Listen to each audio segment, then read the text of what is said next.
Hello, everyone. News Channel 3 Chief Meteorologist Keith Thompson here with another YouTube and Facebook live weather update here. Had to take a bit of a break from our live stream there at 10 o'clock so that we could be live, me and Colin double teaming the weather on ArcWest, Michigan. You can sort of see behind me, we still have the radar going. And we do still have some active warnings. So before 11 o'clock, it's 10:45 right now. So I got about 5, 6, maybe 10 minutes before we have to get ready for News Channel 3 Live at 11. So I thought I would just update everybody on what's going on. We do still have a couple of active severe thunderstorm warnings, a couple of active severe thunderstorm warnings for our area. One, for example, is going until 29 more minutes. So that has until about 11:15 here, and that is for northern Kent County, it looks like. So we're going to keep an eye on that as well. That would be in northern Kent County. Let me squeeze in on that just a little bit. Northern Ottawa County, northeastmost Ottawa County, western Muskegon, northwest Kent County, and southeast Newaygo County. So that's one that's going on. That goes again until 11:15. What we're talking about there is hail that could be up to 1.75 inches in diameter. Then, of course, we also have that flash flood warning. Flash flood warning, that's serious.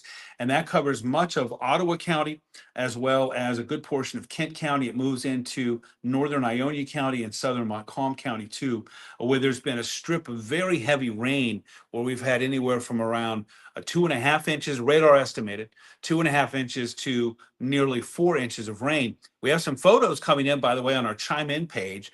And you can check those out, by the way. And thank you so much for the viewers who are sending in some of the photos there of standing water. We read earlier or heard earlier from emergency management officials in Ottawa County of some water rescues that were going on in the Holland area around Riley Street, and I believe 120th. And then also we've gotten some photos of some standing water. Hey, just a reminder, by the way, if you can't see or if you don't know where the bottom is, then you don't need to be walking through it or driving through it because that could be dangerous on both counts. Let me answer the question here about what's still to come. We're not out of the woods by a long shot yet. So far, the worst of the weather, of course, has been along the I-196 and I-96 corridors. Let's say running from Holland and say Saugatuck right on up through Allendale and Hudsonville, all the way into GR, and then moving to the east of GR, running there along I-96 and then moving north of I-96. And the threat there, or the manifestation, if you will, has been heavy rain and also some hail. There have been some gusty winds, but for the most part, it's heavy rain and hail. And you know why? That's because it's so cold. The air is so cold. It's only in the upper 30s to around 40 degrees right now in GR. When you move south to Kalamazoo, it's in the 60s. In fact, in the last hour, it hit 70 in Sturgis. So there's a huge temperature differential. And that also is going to tell a tale as to what type of severe weather is going to be happening. So where it's colder, it's going to be more of the heavy rain and also some large hail threat. Where it's warmer, that's where there could be some more stronger winds, things going on at the surface. And also that does introduce the possibility then of some isolated tornadoes. Right now, watching a cell, just to let you know, and it looks like this is good news because it had been tornado warned as it was moving into the South Bend area.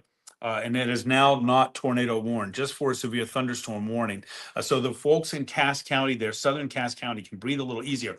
Not out of the woods yet, but breathe a little easier because of that. That was a whopper of a supercell that spawned tornadoes that were observed starting in Kankakee, where I've seen some video, did some damage, and then moving all the way through northwest Indiana. And so hopefully folks are okay there. But now that it's moving into the South Bend area, I see that the tornado warning has been dropped. There's a severe thunderstorm warning. The reason that we're watching that is because now that's starting to take a northeast turn. It was going more west to east, but now it's starting to take a northeast turn. And so that cell will likely visit southern Cass County and maybe even St. Joe County. We're going to keep an eye on that. I'll have that for you live at 11 on News Channel 3. And again, there are many more thunderstorms that are out there to the west. Just to recap on our watches, everything I-94 and north, and so that would be Van Buren, Kalamazoo, Calhoun, and Jackson counties north under a severe thunderstorm watch, and that goes until 1 o'clock in the morning. That's current. South of I-94, so we're talking about Berrien, Cass, St. Joe, Branch, Hillsdale, south into Indiana is where there's a tornado watch. That's where the warmer air is. And so that goes until 2 o'clock in the morning. And remember, with the setup that we have right now, basically where the warmer area is, that's where things are more likely to be surface based. So the winds, for example, are more likely to be at the surface, and that's where we could have some damaging winds from rotation. Where you're in the colder air, which right now is I-94 north, that's where it's more likely to be the heavy rain and also the chance for some of the larger hail. Get this, by the way, a 5-inch diameter hailstone in northeast Illinois earlier from these thunderstorms coming through. From what I understand, that might be a state record for a hailstone in Illinois. 5 inch, I mean, it's like this. It is giant. And so we do still have that hail threat here. Now, get this, the forecast models have been suggesting since earlier today that the cooler air that's in place, and by the way, it nailed that part of the forecast really well, because right now it's a lot cooler, for example, in Kalamazoo than it was, let's say, at 3 or 4 o'clock this afternoon. It has stayed chilly in Allegan and Berry counties and GR, and it has stayed relatively mild or warm, let's say in Sturgis and Three Rivers and also in Coldwater.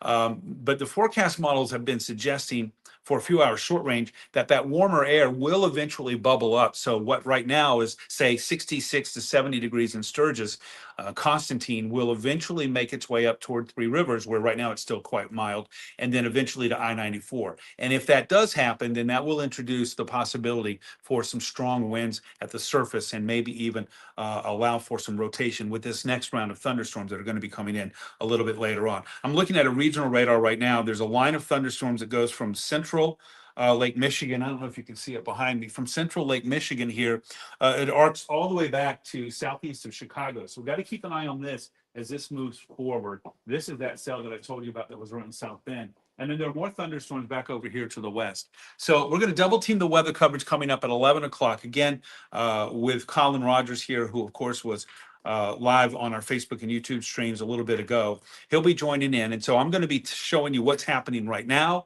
and giving you an overview of the current watches and warnings. And then Colin's going to take a look at our hour by hour, because that's critical to show you what's going to be happening overnight. I can't get to the comments, and I apologize for that. You know how much I love reading your comments and saying hello to everybody, but I'm not able to do that right now. But we did want to let you know, since we were sort of off of our YouTube and Facebook stream there from 10 to 10:30 to be live on ARC, wanted to touch base with you again here to let you know what's going on right now, and to let you know we got 10:52 on the clock right now. So in 7.5 minutes, we'll be live on News Channel 3 at 11 o'clock with a full update. After that, we'll likely be joining you right here on YouTube and Facebook again. We're going to continue to follow this storm, by the way, on air, online, on social, until it finally clears the area. Hopefully, of course, that's sooner rather than later. So thanks a lot.